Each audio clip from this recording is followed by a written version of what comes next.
ಪ್ರಮೋದ್ ಮಧ್ವರಾಜ್ ಮತ್ತೆ ಕಾಂಗ್ರೆಸ್ಗೆ ಹೋಗುತ್ತಾರೆ ಅನ್ನುವ ಊಹಾಪೋಹಗಳಿಗೆ ಸ್ವತಃ ಅವರೇ ತೆರೆ ಎಳೆದಿದ್ದಾರೆ. ಉಡುಪಿಯಲ್ಲಿ ಪತ್ರಿಕಾಗೋಷ್ಠಿಯಲ್ಲಿ ಮಾತನಾಡಿದ ಅವರು, ಉಡುಪಿ ಚಿಕ್ಕಮಗಳೂರು ಲೋಕಸಭಾ ಚುನಾವಣೆಗೆ ಬಿಜೆಪಿ ಪಕ್ಷದ ಅಭ್ಯರ್ಥಿ ಸ್ಥಾನ ಪ್ರಬಲ ಆಕಾಂಕ್ಷಿಯಾಗಿದ್ದೇನೆ. ಬಿಜೆಪಿ ತನಗೆ ಅವಕಾಶ ನೀಡುತ್ತದೆ ಅನ್ನೋ ವಿಶ್ವಾಸವಿದೆ. ಪ್ರಾಣ ಇರೋವರೆಗೂ ಬಿಜೆಪಿ ಪಕ್ಷ ತೊರೆಯುವ ಮಾತಿಲ್ಲ ಎಂದು ಮಾಜಿ ಶಾಸಕ ಪ್ರಮೋದ್ ಮಧ್ವರಾಜ್ ಹೇಳಿದ್ದಾರೆ. ಬಿಜೆಪಿ ಪಕ್ಷದಲ್ಲೇ ಕೊನೆಯವರೆಗೂ ದುಡಿಯುತ್ತೇನೆ. ಈವರೆಗೂ ಪಕ್ಷ ಕೊಟ್ಟ ಜವಾಬ್ದಾರಿ ಸಮರ್ಪಕವಾಗಿ ನಿರ್ವಹಿಸಿದ್ದೇನೆ ಎಂದರು. ಈಗ ಕೇಂದ್ರಕ್ಕೆ ನಡೆಯುವಂತಹ ಚುನಾವಣೆ, ಕೇಂದ್ರ ಸರ್ಕಾರ ಬಲಿಷ್ಠವಾಗಿದ್ದರೆ, ನಮ್ಮ ನಾಯಕರು ಬಲಿಷ್ಠವಾಗಿದ್ದರೆ, ದೇಶದ ನಾಯಕರು ಮಾತ್ರ ಈ ದೇಶ ಉಳಿಲಿಕ್ಕೆ ಸಾಧ್ಯ. ಈಗ ಇಂಡಿಯಾ ಅಂತ ಏನೋ ಮಾಡಿಕೊಂಡು ವಿರೋಧ ಪಕ್ಷದವರು ಹೆಸರು ಮಾತ್ರ ಬದಲಾಯಿಸಿದ್ದಾರೆ, ಬಾಟ್ಲಿ ಮಾತ್ರ ಹೊಸ್ತು, ಅದರೊಳಗಿರುವಂಥ ಏನಿದೆ ವಸ್ತು ಅದು ಹಳತೆ. ಅವರಲ್ಲಿ ನಿಮ್ಮಲ್ಲಿ ಪ್ರಧಾನಮಂತ್ರಿ ಅಭ್ಯರ್ಥಿ ಯಾರು ಅಂತ ಕೇಳಿದರೆ ಅವ್ರ ಹತ್ರ ಉತ್ತರ ಇಲ್ಲ.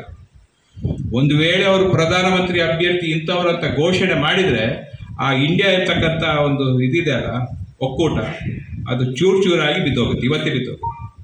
ಹಾಗಾಗಿ ಚುನಾವಣೆ ಮುಗಿಯುವವರೆಗೂ ಅವರು ಪ್ರಧಾನಮಂತ್ರಿ ಅಭ್ಯರ್ಥಿ ಯಾರಂತ ಘೋಷಣೆ ಮಾಡಲಿಕ್ಕೆ ಅಸಮರ್ಥರು.